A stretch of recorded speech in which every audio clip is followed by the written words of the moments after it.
Shalom, shalom. I have a biblical question that I'm going to present to you guys. I'm going to read in two different places, okay, in the book of Acts, okay? And this is something that I'm sure, I am positive that a lot of you have never ever really thought about. And if the reading of these two places in the book of Acts confuse you, then I invite you to share this video with your pastor, teacher, or whoever to see if they can make heads or tails of it, okay?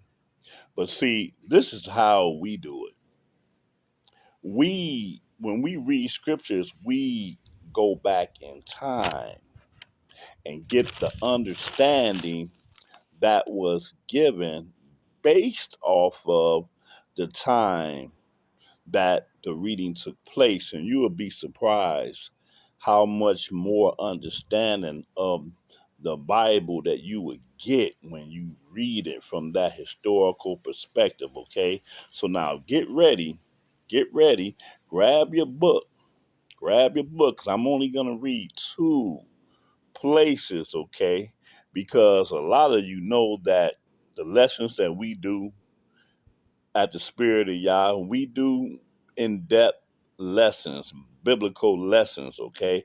But a lot of you have very short attention spans, okay? So for that sake, I'm only gonna read two places, and I want y'all to really think about what we're reading, okay? And both of those places are in the book of Acts, okay? So you should be real good in terms of knowing that these are two New Testament passages, okay? But I want you guys to help me out with this, okay? This, what I'm going to call this is Stephen versus Paul. Stephen versus Paul, okay? So let's look at this. Let's start this off at Acts the 6th chapter, okay? Acts the 6th chapter. Turn your Bible to Acts the 6th chapter, and let's see what we got here. Uh, Let me try to shorten this up, okay? And if you want more understanding, just read around where I'm going to share if you think that's going to help you out, okay? But we're going to start at Acts 6th chapter, and we're going to start at verse 7. Acts 6th chapter, verse 7. And it reads, "And the word of Elohim increased, and the number of the disciples multiplied in Jerusalem greatly. And the great company of the priests were obedient to the faith." Now, interesting. It says the word of Elohim. And we got to ask ourselves, how is that phrase described? What does that phrase mean, the word of Elohim? I'm not going to get into a debate about what the word of Elohim means, because I'm almost positive that the way I define the word of Elohim and the way many of you might define it may be a little bit different, okay? So we're not going to dwell on that right now, okay? So we're going to say the word of Elohim increased and the number of the disciples. Now, when I read the word disciples, I think of the word discipline, because that's where the word disciples come from. So these disciples are disciplined brothers and sisters, were disciplined in, let's say they were disciplined in the word of Elohim. And again, we're not going to debate what they were actually disciplined in, but these believers had a certain level of discipline about them, okay? And that discipline was based on something. And we're going to agree that it was based off of the word of Elohim, okay? But this is what the disciples were, okay? Disciplined people. And it says the number of the disciples, disciplined brothers and sisters, multiplied in Jerusalem greatly, and a great company of the priests were obedient to the faith.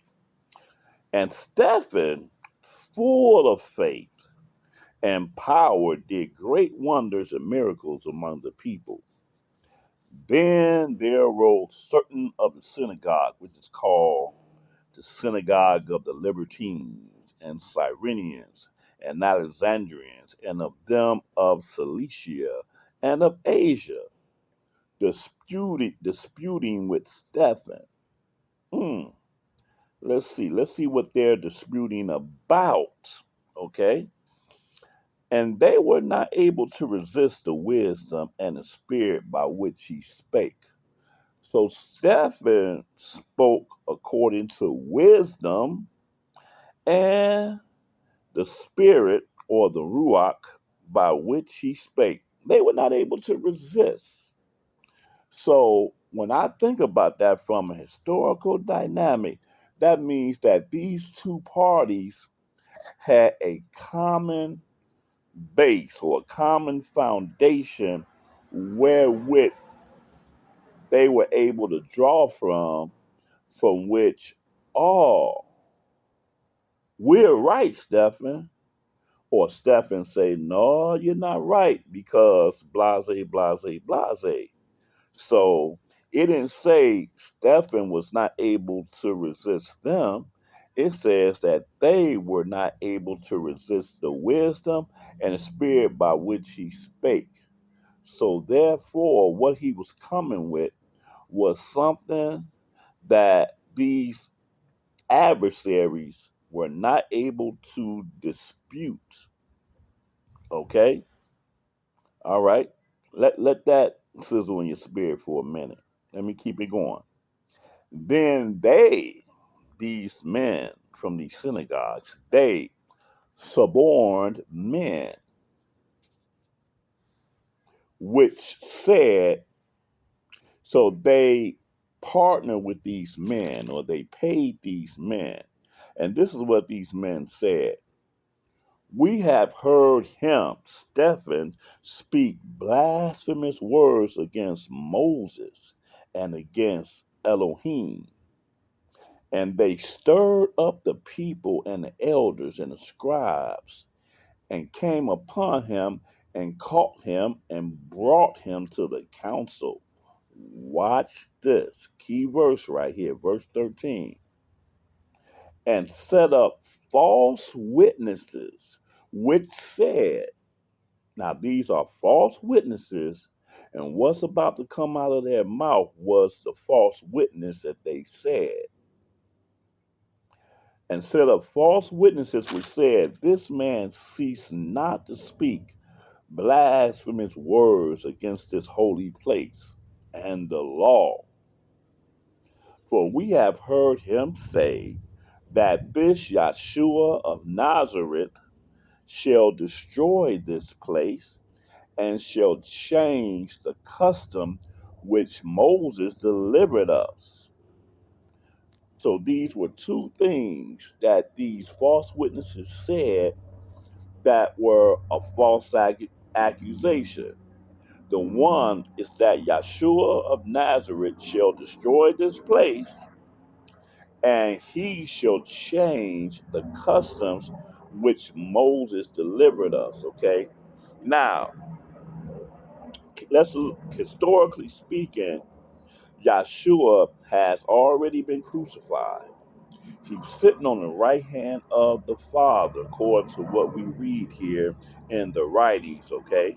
So this is of the time after he had already came to do what he had come to do. But these false witnesses said something that, to my understanding, sounds a little bit like the gospel of Christianity, especially the part where it says that he will change the customs which Moses delivered us, meaning that the law and whatever traditions that come out of the law, that all that was going to be changed by who? By Yeshua of Nazareth.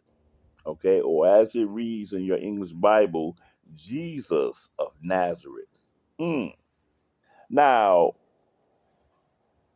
The accusations of these false witnesses sound like something that the Christian church celebrate.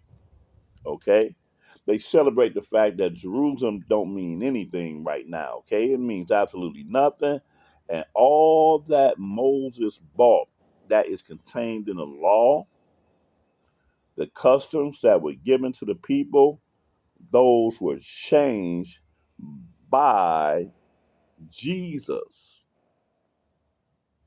That is a major doctrine of Christianity, but we read here plainly that these were lies that these wicked men accused Stephen of. Okay? Work that out as we go to the second place, because remember, this is called Stephen versus Paul. And I didn't read this, but if you'd have kept reading, we will find that Paul, whose name was Saul then, he was consenting to the death of Stephen based off of these false accusations, okay? Please hold that thought. Hold that thought, okay?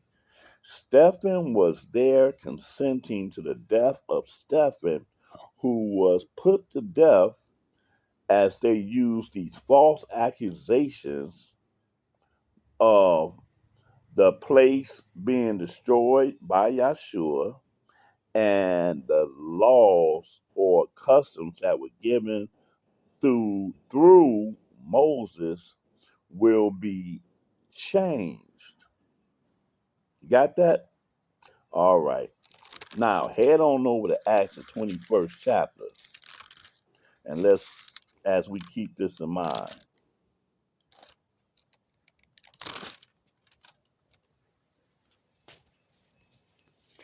Acts the 21st chapter, and let's start this at verse 18. 21 and 18. And it reads, And the day following Paul went in with us unto James, and all the elders were present. I got something I'm going to present later on between Paul and James, but I'm not going to do it now. It's about James sharply rebuking Paul on some doctrine that Paul was teaching out of his letters, okay? But I'm not going to deal with that right now, okay? I want you to anticipate that, okay?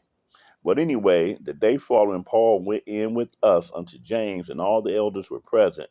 And when he had saluted them, he declared particularly what things Elohim had wrought among the Gentiles by his ministry. Now, real quickly, Paul is called an apostle, okay? But when we read about the apostleship in the earlier part of Acts, we find that there are 12 apostles, and Yahuda, who you know as Judas, he had ended up dying based off of what he had did when he betrayed Yahshua, okay? And they had to number another apostle to be the 12th apostle, okay? And you can read about that at the end of Acts, the first chapter, okay? Now, Paul, when he had got converted, when he got converted, he didn't do what a believer would do and find themselves in the presence of the head of this congregation, which would have been James, Peter, and John. He didn't go there. He says out of his own mouth that he didn't learn nothing from them guys, but I'm going a little bit too fast for you right there, okay? I just want to table that. So he became an apostle not through the body, but he became apostle based off of the work that he was doing among the Gentiles and converting these Gentiles.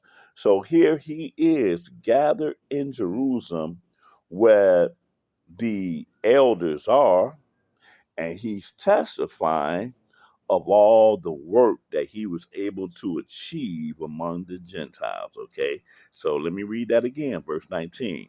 And when he had saluted them, he declared particularly what things Elohim had wrought among the Gentiles by his ministry. And when they heard it, they glorified Yah and said unto him, so they, okay, hey, hallelujah. Oh, good job. Hallelujah. And they said unto him, thou seest, brother, how many thousands of the Yahudi or the Jews there are which believe, and they are all zealous of the law. And they are informed of thee, Paul, that you teach all the Yahudi which are among the Gentiles to forsake Moses, saying that they ought not to circumcise their children, neither to walk after the customs. Now, Paul has an accusation against him that is similar to the false accusation that was made about Stephen that we read about in Acts 6, okay? And particularly the part, well, here they added the dynamic of circumcision, but also that we should forsake Moses, saying that they ought not to circumcise their children, neither to walk after the customs.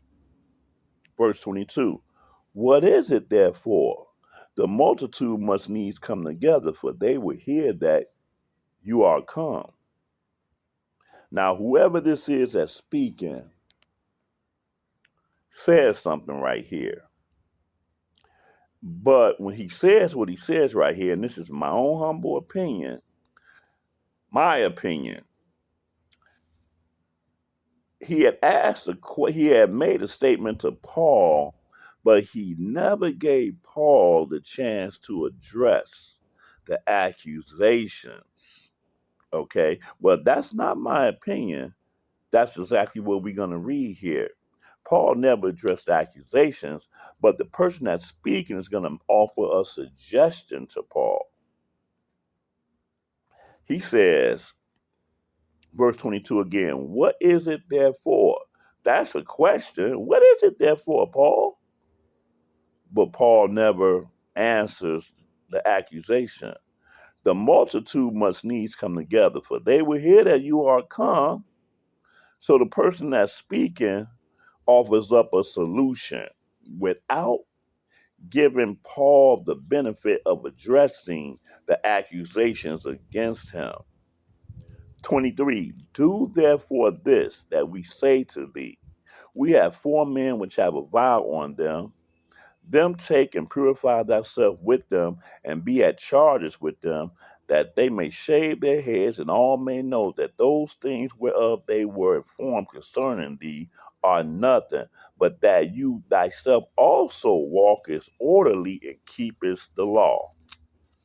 So the person that was speaking wanted to assume that the accusation against Paul was false. And so, Paul, this is what you're going to do. You're going to go and purify yourself with these men to show all the people here that you also walkest orderly and keepest the law. Interesting.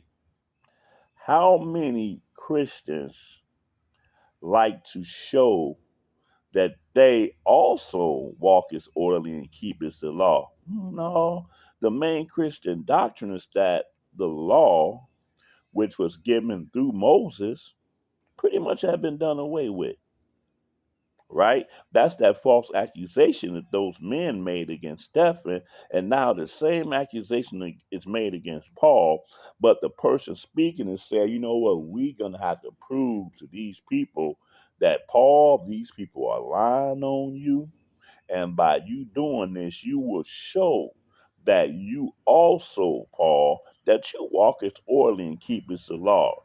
You are not out here teaching these people that you ain't got to circumcise no more, and that the law that was given through Moses have been done away with. Are y'all with me so far in the reading of this? Let's continue. Verse 25. As touching the Gentiles which believe, and now he's referring to the event that happened in Acts, the 15th chapter, which have questions all by itself, but we're not going to deal with that directly here.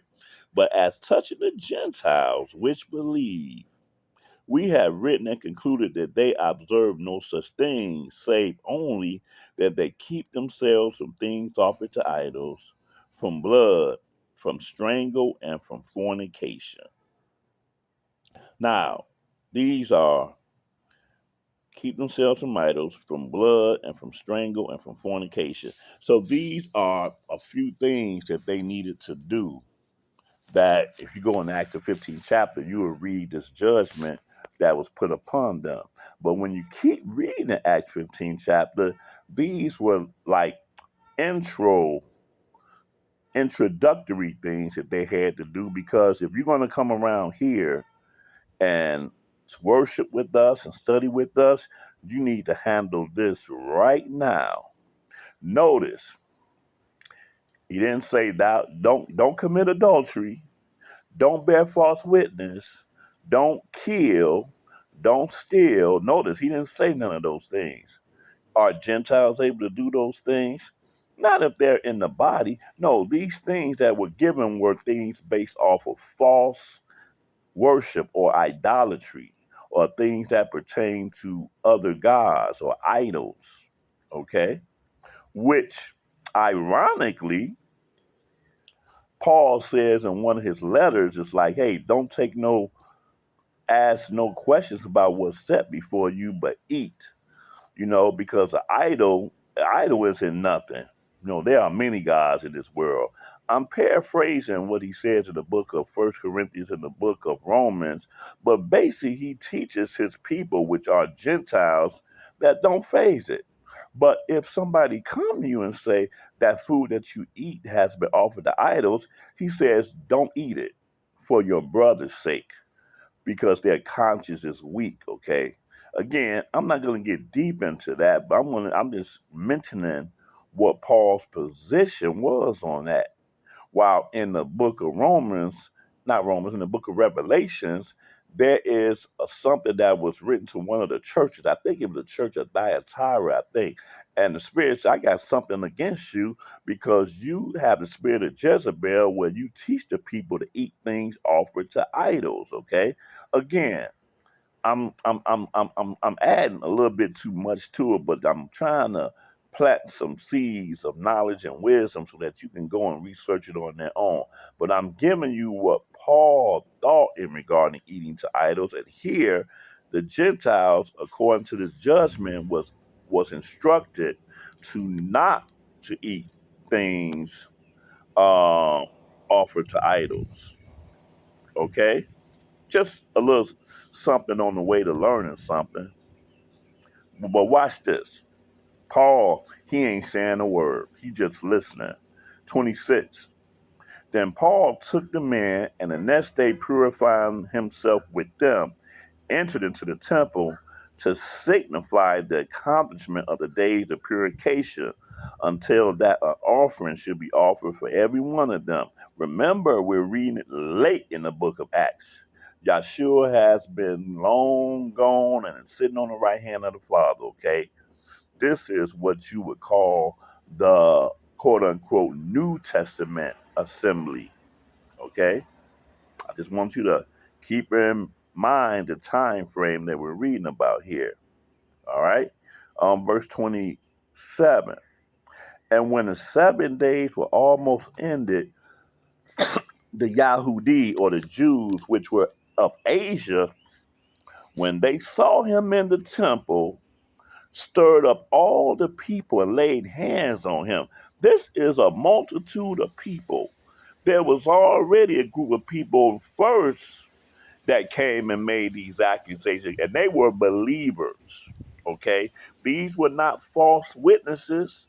These were believers. And now here's a whole nother set of believers that came, okay? And 28, this is what they said, crying out, men of Yashrael, help. This is the man that teacheth all men everywhere against the people. Did Paul preach against the people? Did Paul write in his letters to the Gentiles or beware of the circumcision? And he says that in quite a few places in his letters. So I can kind of believe that he was really kind of condescending concerning Israel when he dealt with the Gentiles, okay, in a few places. In a few places. But this is what they said. This is the man that teacheth all men everywhere against the people and the law and this place, and further brought Greeks also into the temple and have polluted this holy place. For they had seen before with him in the city Trophimus, an Ephesian, whom they supposed that Paul had brought into the temple. And all the city was moved, and the people ran together, and they took Paul and drew him out of the temple, and forthwith the doors were shut. And as they went about to kill him, Titus came unto the chief captain of the band that all Jerusalem was in an uproar. Okay, so again, if you want to read more to this, you are very welcome to. But the one thing I wanted you to get from this was that Stephen was a one that believed in Yeshua, but he also kept the law. And he kept the law and he taught it that the men that came up against him could not withstand him for the wisdom in which he spoke. Because the common ground that him and those men had was what? It was the law. So if he would have spoke contrary to the law, that wouldn't have been wisdom. And those men would have been able to withstand him. But what did they do instead? They went and got false men, false witnesses that made false accusations against Stephen, saying that this man here is speaking against what Moses bought concerning the customs that he bought unto us, that we shouldn't have to do this. And this place will be destroyed by the one that he follows, Yeshua of Nazareth. All that was false accusations. And again, Paul, whose name was Saul, and we didn't read it, but he was there when they killed Stephen. The writings say he was consenting unto his death. And then come years later, after Paul done made followers of his doctrines among the Gentiles, and then he come to Jerusalem to try to show himself to the people. But the people was like, oh no, I don't know where you think you are, but we know that this is what you do. You teach against the law. Okay, I'm just summing it up to that. You teach against the law, and now you have the nerve to come here, and they was outraged. But the disciples, it was James and whoever else was with them, they didn't want to see bloodshed. They didn't want to see confusion. And they stood up to keep Paul from dying by telling Paul, now, Paul, this is what you do. You go and purify yourself with these men. And by purifying yourself with these men, you are showing those believers that you also walk orderly and keep the law. Paul has a doctrine in another one of his letters. We say, I am all things to all men. The commandments don't teach us to be all things to all men. To the weak, I'm weak. To the strong, I'm strong. Hey, to the Greek, I'm Greek. To the Hebrews, I'm Hebrews. That is being double-minded, okay? It's being double-minded. In another place, he tell you, you need to be instant, in season and out of season. When you're instant in season and out of season, I think that's what he wrote to Timothy in 2 Timothy, if I'm not mistaken. You can't be one thing to one person, another thing to another person, and double talk and switch doctrines and this, that, and the other. Again, a lot of the stuff that I'm telling you, I can prove that he do that in his letters. He'll say one thing here, and he'll turn around and say something else, okay? For those who are interested, check out the Spirit of Yah YouTube channel, and there's a 2-part lesson there called The Apostle Paul, but apostle of what? It's deep, really, really deep. But the thing is that after he had purified himself, then he went into the temple. Then a whole set of other men came, believers, came in like, oh no, help, help, let's get this dude out of here. Because, and so to put an end to this, the point is the gospel of Christianity that false doctrine that was made, a false accusation against Stephen, that the law that Moses taught us, the customs have been done away with, the law has been done away with. Is that a New Testament doctrine? Or is that a Christian doctrine? Okay. Let me help you with that. Don't go into Paul's letters to try to prove that, because we have already determined that this was some of the things that Paul was teaching the people. But go rather into the writings of Yeshua, like in the book of Matthew. Go in the book of Matthew and see if that is what the Messiah actually taught. And you're going to find out that he taught us that we need to do the will of the Father, which is keeping the laws of the Most High.